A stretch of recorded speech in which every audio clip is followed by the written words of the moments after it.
Hello, मैं Amit Kumar channel academic Amit में आपका बहुत बहुत स्वागत करता हूं। और आज का जो मेरा वीडियो है उस वीडियो में आज हम फिर से जानेंगे साइंस सब्जेक्ट के फिजिक्स के बारे में। फिजिक्स में भी फिर से एक बार मैं लाइट चैप्टर पे अपना वीडियो बना कर लाया हूं। इससे पिछला वीडियो भी मेरा लाइट चैप्टर पे था जिसमें हम लोगों ने लाइट के कई सारे थ्योरी को, कई सारे पॉइंट्स को जाना था और आज भी उससे आगे हम जानेंगे। तो पिछले वीडियो में क्या था उसके बाद मैं इसको जस्ट तुरंत शुरू करता हूं ताकि आपको पता चल सके क्या आपने पढ़ा और क्या बचा रह गया। तो पिछले चैप्टर में हमने जाना कि लाइट जो है, लाइट के स्पीड के बारे में सबसे पहले किसने बताया। लाइट के जो है फिजिक्स में 2 मॉडल पे बेस्ट है, एक वेव थ्योरी मॉडल और एक पार्टिकल मॉडल।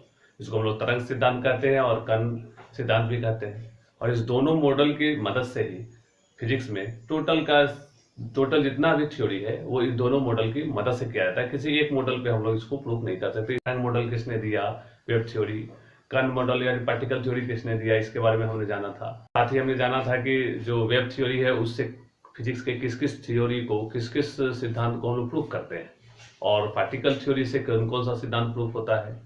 साथ ही फोटोन सिद्धांत क्या है। और आज के इस वीडियो में हम जानेंगे प्रकाश के कुछ और पॉइंट्स के बारे में जो पिछले वीडियो से आगे हम लोग जानेंगे। जैसे आज हम जानेंगे कि प्रकाश जो है वो, ये सबसे पहले हम जानते हैं कि प्रकाश क्या है, सीधी रेखा में गमन करती है, यानी स्ट्रेट पाथ को वो फॉलो करती है लाइट। यह सिद्धांत सबसे पहले किसने दिया, इस सिद्धांत को, थ्योरी को हम कैसे प्रूव कर सकते हैं, ये तो हमने बोल दिया। इसको how can we prove it, इसके बारे में इस वीडियो में जानेंगे। इसके अलावा जानेंगे परावर्तन के बारे में। परावर्तन मतलब रिफ्लेक्शन ऑफ लाइट।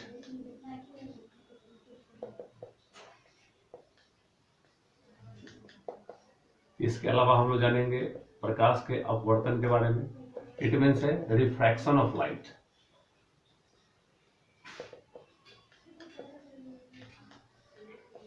और भी इसी तरह के कई सारी चीजों के बारे में हम आज इस वीडियो में जानेंगे। तो हम शुरू करते हैं। सबसे पहले जो हमारा आज का है कि प्रकाश सीधी रेखा में गमन करती है। तो प्रकाश सीधी रेखा में गमन करती है तो यह कैसे हम प्रूव कर सकते हैं। तो सबसे पहले मैं आपको बता दूं कि प्रकाश जो सीधी रेखा में गमन करती है इसकी चर्चा सबसे पहले किस साइंटिस्ट ने की थी, किसने बताया था। तो आप एक साइंटिस्ट का नाम जानते होंगे ऑलरेडी, यूक्लिड साहब का। यूक्लिड जो साइंटिस्ट थे ये यूनान से रिलेटेड थे। इनके द्वारा ही सबसे पहले बताया गया कि प्रकाश जो है स्ट्रेट लाइन में या सीधे रेखा में गमन करती है। और इनके द्वारा एक पुस्तक लिखी गई थी जिसका नाम था ऑप्टिका। क्या था पुस्तक का नाम, ऑप्टिका। इस ऑप्टिका पुस्तक में फिजिक्स से रिलेटेड, साइंस से रिलेटेड ये पुस्तक थी। इसमें इन्होंने बताया था कि प्रकाश जो है हमेशा सीधी रेखा में गमन करती है, वो भी आज नहीं, लगभग 300 बीसी के आसपास, 300 ईस्वी पूर्व के आसपास ये पुस्तक लिखी गई थी जिसमें इन्होंने बताया था यूक्लिड साहब ने कि प्रकाश सीधी रेखा में गमन करती है। सबसे पहले हम एक नॉर्मल एकदम इजी प्रोसेस, इजी प्रैक्टिकल को लेते हैं जिससे हम प्रूव कर पाएंगे कि प्रकाश सीधी रेखा में गमन करती है। और ये शायद आप लोग जानते भी होंगे कि जैसे अगर हम एक स्टेट ले लें, एक स्टेट प्लास्टिक का सीधा एकदम पाइप ले लें, ठीक है। मान लीजिए ये प्लास्टिक का पाइप है दोनों तरफ, और इस अगर यहाँ पर एक कैंडल जलता हुआ हो, कोई कैंडल अगर यहाँ पे जल रहा है मान लीजिए, ठीक है, ये कैंडल अगर जल रहा है तो अगर यहाँ से हम अगर देखने की कोशिश करते हैं, ठीक है, यहाँ से अगर कोई व्यक्ति देख रहा है तो वो देख रहा है तो उसको क्या है, लाइट एकदम यहाँ से उसकी रोशनी जो है उसको दिखाई देगी, बिल्कुल। लेकिन इससे प्रूफ नहीं हुआ कि प्रकाश सीधी रेखा में गमन करती है। अब प्रूफ होगा कि इस प्लास्टिक के पाइप को हम थोड़ा सा बैंड कर दें, हल्का सा मोड़ दें। जैसे अगर मोड़ देंगे तो वो क्या हो जाएगा, प्लास्टिक का पाइप जो है बिल्कुल इस तरह का हो जाएगा। अगर कर देते हैं तो प्लास्टिक के पाइप को हमने बैंड कर दिया तो अब क्या है कि अब ये जो है, अगर इससे यहाँ से अगर हम मोमबत्ती को अगर देखेंगे, मोमबत्ती का लाइट को, तो क्या दिखेगा, नहीं दिखेगा, क्योंकि ये लाइट जब इसमें इंटर करेगा तो लाइट यहीं तक टकरा के फिर वापस हो जाएगा, वो ऐसे करके टर्न होकर नहीं आएगा। तो हमारी आंखों को लाइट नहीं दिखाई पड़ेगा, या हल्का हल्का रोशनी यहीं तक दिखाई देगा, पूरा यहाँ तक नहीं आएगा, क्योंकि पाइप तो उस समय भी खाली था, अभी भी खाली है। इसका मतलब इससे हम कह सकते हैं, इससे प्रूफ होता है कि लाइट क्या है, सीधी रेखा में गमन करती है। और वही अगर सीधा था तब क्या था, दिखाई दे रहा था, बैंड हो गया तो नहीं दिखाई दे गया। इसका मतलब लाइट जो है हमेशा स्ट्रेट पाथ में गमन करती है, सीधी रेखा में।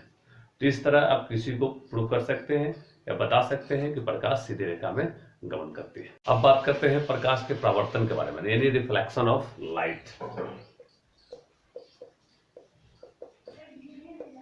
परावर्तन जिसको हम लोग इंग्लिश में बोलते हैं रिफ्लेक्शन।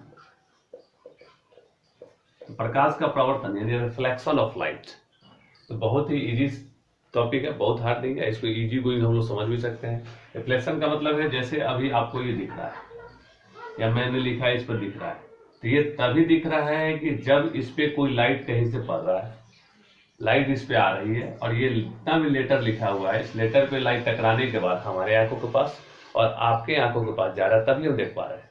जैसे यहाँ अगर पूरा अंधेरा कर दे, बिल्कुल अंधेरा कर दे तो नहीं दिखाई देगा। जैसे एज इट समझ ले कि लाइट अगर कहीं से आ रहा है, इस पे लाइट टकराया, मान लीजिए इधर से कोई लाइट आया इस तरह, तो इधर टकरा के इधर आएगा। अगर हम रास्ते में लाइट को रोक दें तब क्या होगा, ये जो लाइट है ये लाइट टकरा के मेरे हाथों के पास रुक गया। क्यों नहीं दिखा आपको?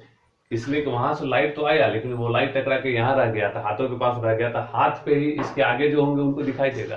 लाइट के प्रवर्तन को हम इस बॉल के माध्यम से भी समझ सकते हैं।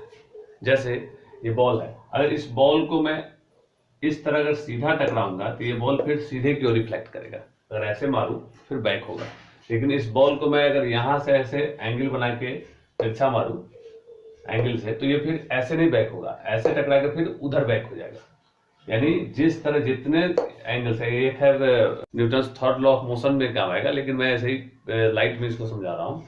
इसको जिस एंगल से टकराएंगे ये भी तो बिल्कुल लाइट भी इसी तरह है। लाइट अगर आप सीधे यहाँ से रिफ्लेक्ट होकर इस पर टकरा रहा है तो फिर वापस इसी दिशा में जाएगा। अगर लाइट उधर से आ रही है तो टकरा के फिर उतना ही एंगल से इधर मुड़ेगा। तो ये प्रावर्तन उसी को कहते हैं। प्रावर्तन कब होगा? तो प्रावर्तन जब तब होगा, प्रावर्तन उस समय होगा, रिफ्लेक्शन, जब ऑब्जेक्ट जो है बिल्कुल अपारदर्शी होगा, यानी ऑब्जेक्ट के आर पर आप नहीं देख सकते, तभी प्रावर्तन हो पाएगा। अगर ऑब्जेक्ट, ये बोर्ड जो है, ये बोर्ड अगर ग्लास का है तो इससे क्या होगा, लाइट आएगा और इस पार चला जाएगा, तब हम इस रिफ्लेक्शन का फायदा नहीं उठा पाएंगे। तब इस लाइट का अगला चैप्टर जो अगला जो टॉपिक है लाइट का रिफ्रैक्शन, वो प्रोसेस हो जाएगा। तो प्रावर्तन के बारे में हम कह सकते हैं कि प्रावर्तन क्या है, तो जब लाइट अपने रास्ते किसी वस्तु से टकराकर और अपने रास्ते को चेंज कर दे, अपना रास्ता बदल ले, अपने पाथ उसका वैरी हो जाए, चेंज हो जाए, तो उसको हम लोग रिफ्लेक्शन कहेंगे। जैसे यहाँ टकराया और यहाँ से चेंज होकर फिर हमारे आंखों के पास, आपके आंखों के पास गया, तो ये रिफ्लेक्शन हो गया। और रिफ्लेक्शन ऑफ लाइट की बात करें तो जैसे अगर इसकी बात करते हैं तो कोई अगर ऑब्जेक्ट ले लेते हैं, यहाँ से अगर किसी ने कोई लाइट डाला, ठीक है, तो यहाँ से लाइट अगर किसी ने डाला तो वो लाइट बिल्कुल जितना एंगल से आया है उतना एंगल से फिर इधर निकलेगा।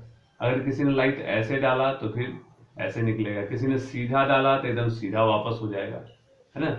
इसको लाएंगे, आपतित करेंगे, यानी जितना एंगल का इंसिडेंस एंगल बनेगा, इंसिडेंस रे जितने एंगल से आएगा, रिफ्लेक्शन रे उतना ही एंगल से वापस जाएगा। तो ये जान लें कि प्रावर्तन जो है या रिफ्लेक्शन, प्रावर्तन या रिफ्लेक्शन तभी होगा लाइट का जब आप लाइट के सामने आप अपारदर्शक वस्तु या अपारदर्शी वस्तु, जिसको हम लोग अपेक्यू बॉडीज भी कहते हैं,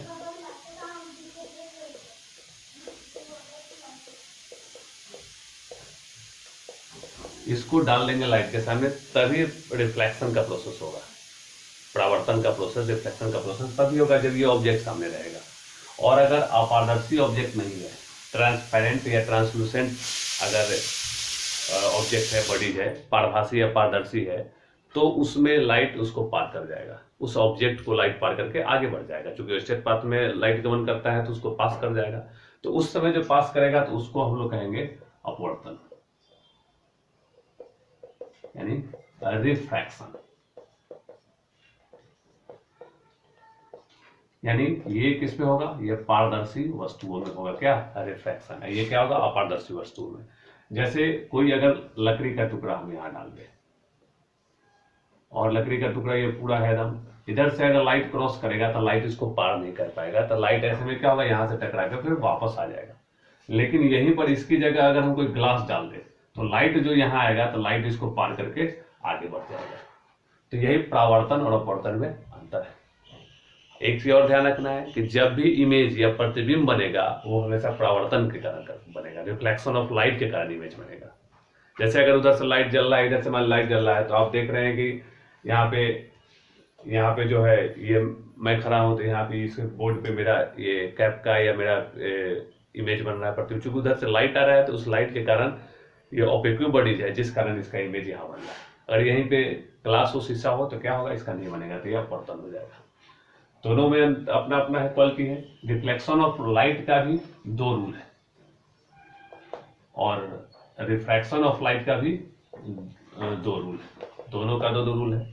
रिफ्लेक्शन और रिफ्रैक्शन को और डिटेल से हम लोग अगले वीडियो में करेंगे, वीडियो ज्यादा लंबा हो जाएगा और उसी में हम इसके दोनों रूल्स की बात भी करेंगे, रिफ्लेक्शन का और रिफ्रैक्शन के दोनों रूल्स की। तो अगला वीडियो हमारा रिफ्लेक्शन और रिफ्रैक्शन के दोनों रूल पे बेस्ड होगा और इसके बारे में डिटेल होगा। वीडियो को यही समाप्त करते हैं, फिर मिलते हैं आपसे अगले वीडियो में। तब तक के लिए बहुत बहुत धन्यवाद।